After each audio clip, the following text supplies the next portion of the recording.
Class 9th unit number 1 matrices. आज के lecture में हम सीखेंगे मैट्रिसेस की मल्टीप्लिकेशन को, मल्टीप्लिकेशन ऑफ मैट्रिसेस। मैट्रिसेस की मल्टीप्लिकेशन से पहले हम इस चीज़ के हवाले से जानते हैं, जिसको जानना बहुत ज़रूरी है कि दो मैट्रिसेस कब मल्टीप्लाई हो सकते हैं या फिर कब मल्टीप्लाई नहीं हो सकते। तो मल्टीप्लाई कब होंगे दो मैट्रिसेस? फर्स्ट मैट्रिसेस में हमेशा हम नंबर ऑफ कॉलम्स को देखेंगे और जो सेकंड मैट्रिक्स होगा उसमें हम नंबर ऑफ रोज को देखेंगे। जब फर्स्ट मैट्रिक्स की कॉलम्स की तादाद दूसरे मैट्रिक्स की रो की तादाद के बराबर हो जाएगी, तब हमारी मल्टीप्लिकेशन पॉसिबल होगी। अगर पहले मैट्रिक्स के कॉलम्स दूसरे मैट्रिक्स की रो के बराबर नहीं हैं तो मल्टीप्लिकेशन पॉसिबल नहीं है। फिर रिपीट करते हैं, मल्टीप्लिकेशन ऑफ टू मैट्रिसेस कब पॉसिबल है? जब पहले मैट्रिक्स के हमारे पास कॉलम्स की तादाद दूसरे मैट्रिक्स की रो के तादाद के बराबर यानी कि इक्वल हो जाएगी, तब ही मैट्रिसेस की मल्टीप्लिकेशन पॉसिबल होगी। हमारे पास एक एग्जाम्पल है जिसमें ए मैट्रिक्स के एलिमेंट्स हैं -1, 0, 2, 1 और दूसरा मैट्रिक्स बी है जिसके एलिमेंट हैं 3 और -2। तो इनको हम मल्टीप्लाई करते हैं, matrix A multiply by B which is equal to matrix A के एलिमेंट है -1, 0, 2 and 1 multiply by matrix B के एलिमेंट हैं 3 and -2।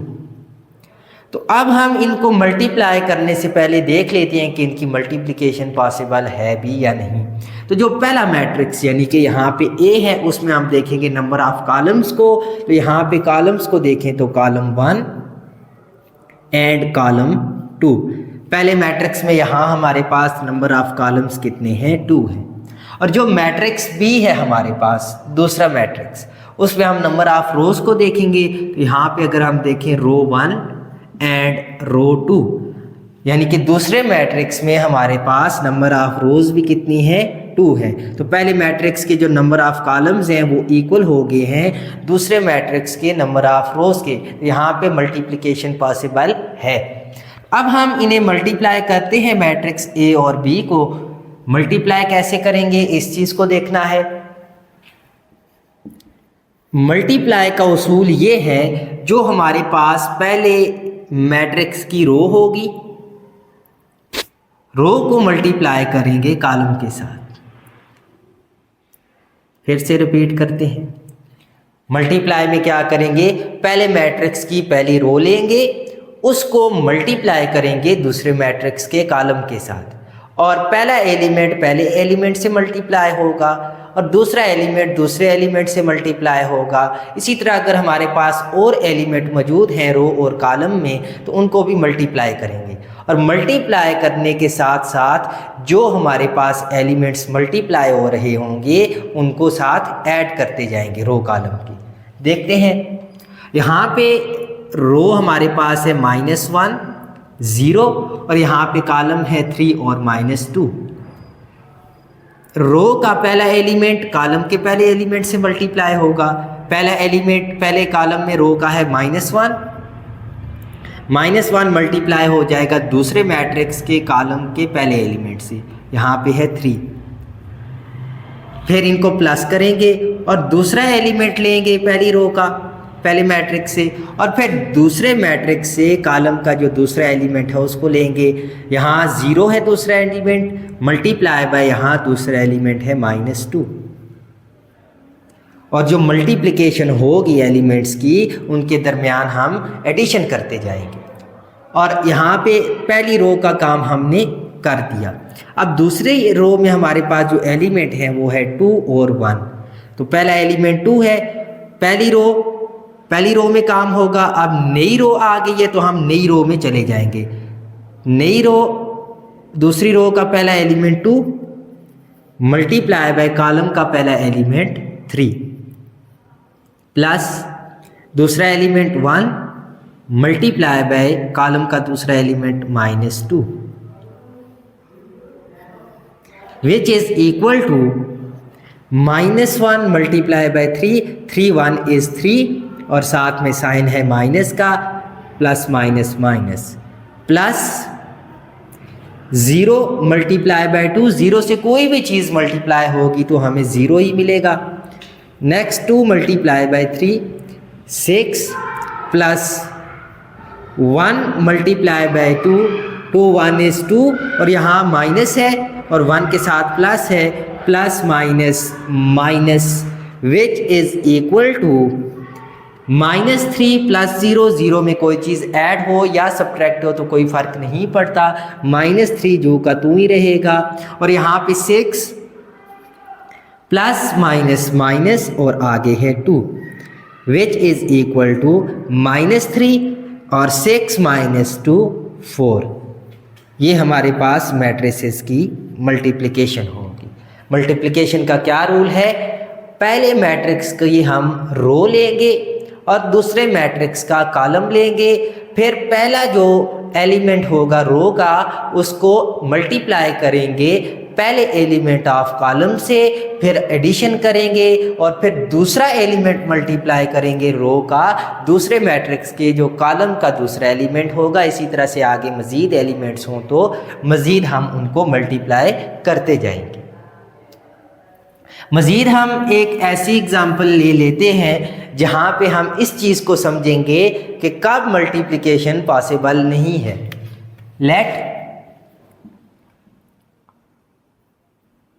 a is equal to 3 4 comma b is equal to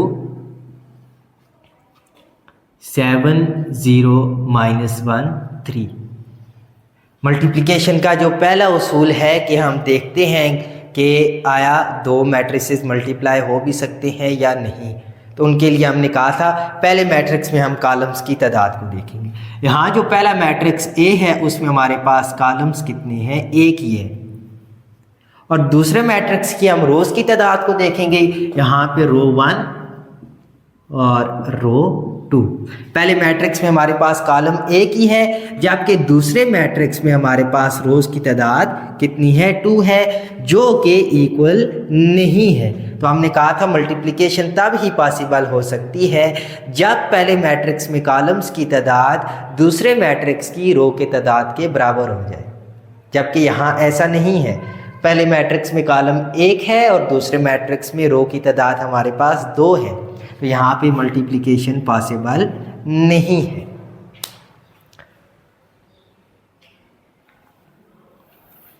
इसके अलावा हम एक और एग्ज़ाम्पल लेते हैं और मज़ीद मल्टीप्लिकेशन को क्लियर करते हैं। ए मैट्रिक्स हमारे पास है, एलिमेंट लेते हैं 4 1 3 1 एंड बी मैट्रिक्स हमारे पास है 1 -1 -3 4। तो पहले तो हम ये देख लेते हैं कि इनकी मल्टीप्लिकेशन पॉसिबल है भी या नहीं है। तो पहले में हम अगर कॉलम देखें तो कॉलम 1 कॉलम 2 और दूसरे मैट्रिक्स की रोज़ को देखेंगे तो यहाँ पे रो 1 एंड रो 2, यानी कि मल्टीप्लिकेशन पॉसिबल है।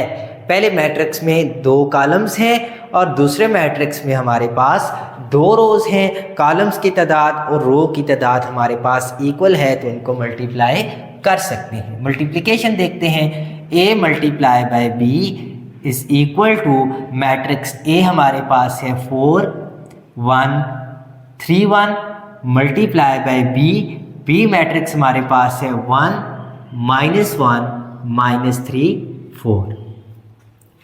a multiply by b which is equal to, पहले मैट्रिक्स का हम पहली रो लेंगे, उस रो को मल्टीप्लाई करेंगे पहले कॉलम के साथ। मल्टीप्लाई करते हैं, पहला एलिमेंट पहले से मल्टीप्लाई होगा 4 मल्टीप्लाई बाय 1, फिर प्लस 1 दूसरा एलिमेंट दूसरे से 1 मल्टीप्लाई, यहाँ कॉलम का दूसरा एलिमेंट कौन है? -3 4 multiply by 1 plus 1 multiply by -3 पहली रो पहले कॉलम के साथ मल्टीप्लाई होगी, लेकिन आगे एक और कॉलम भी मौजूद है। अब फिर पहली रो को दूसरे कॉलम के साथ मल्टीप्लाई करेंगे। 4 पहला एलिमेंट रो का, और यहाँ कॉलम का पहला element -1, 4 multiply by -1 sign plus फिर आगे, और दूसरा एलिमेंट 1 मल्टीप्लाई बाय कॉलम का दूसरा एलिमेंट 4।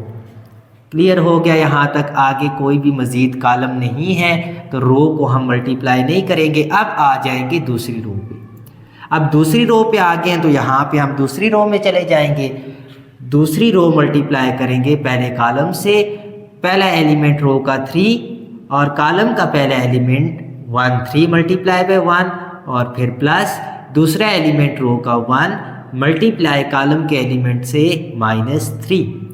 मज़ीद कोई एलिमेंट नहीं है। अब इस रो को हम दूसरे कॉलम के साथ मल्टीप्लाई करेंगे। पहला एलिमेंट 3 मल्टीप्लाई बाय कॉलम का पहला एलिमेंट -1 प्लस दूसरा एलिमेंट रो का 1 मल्टीप्लाई बाय दूसरा एलिमेंट कॉलम का 4। आगे ना कोई एलिमेंट है और ना ही रो कॉलम है, तो यहाँ तक हम कर चुके। अब अगले स्टेप में जाते हैं। 4 multiply by 1, 4 1 is 4, 1 multiply by 3, 3 1 is 3 plus minus. आगे 4 मल्टीप्लाई बाय 1, 4 1 इज़ 4 माइनस 4 के साथ कोई साइन नहीं है तो प्लस का है, plus minus plus 4 1 is 4। Next 3 multiply by 1 3 plus minus 3 1 is 3। Next 3 multiply by 1 3 और माइनस है, 3 के साथ कोई साइन नहीं है तो प्लस है, plus minus plus 4 1 is 4। A multiply by B is equal to 4 -3 1 -4 plus 4। Same number different sign के साथ हमारे पास कैंसिल हो जाते हैं, प्लस माइनस में हो तो 0 बन जाएगा। 3 -3 0, -3 प्लस 4, 4 -3 1, ये हमारे पास आंसर है। आज के लिए इतना ही। इंशाल्लाह नेक्स्ट लेक्चर में हम एक्सरसाइज के कुछ क्वेश्चंस के साथ हाजिर होंगे। इससे पहले जो लास्ट लेक्चर था उसमें हमने एडिशन और सब्ट्रैक्शन को डिस्कस किया था। लिंक डिस्क्रिप्शन में मौजूद है, लिंक पर क्लिक करके आप पिछला लेक्चर एडिशन और सब्ट्रैक्शन के हवाले से देखना चाहें तो देख सकते हैं।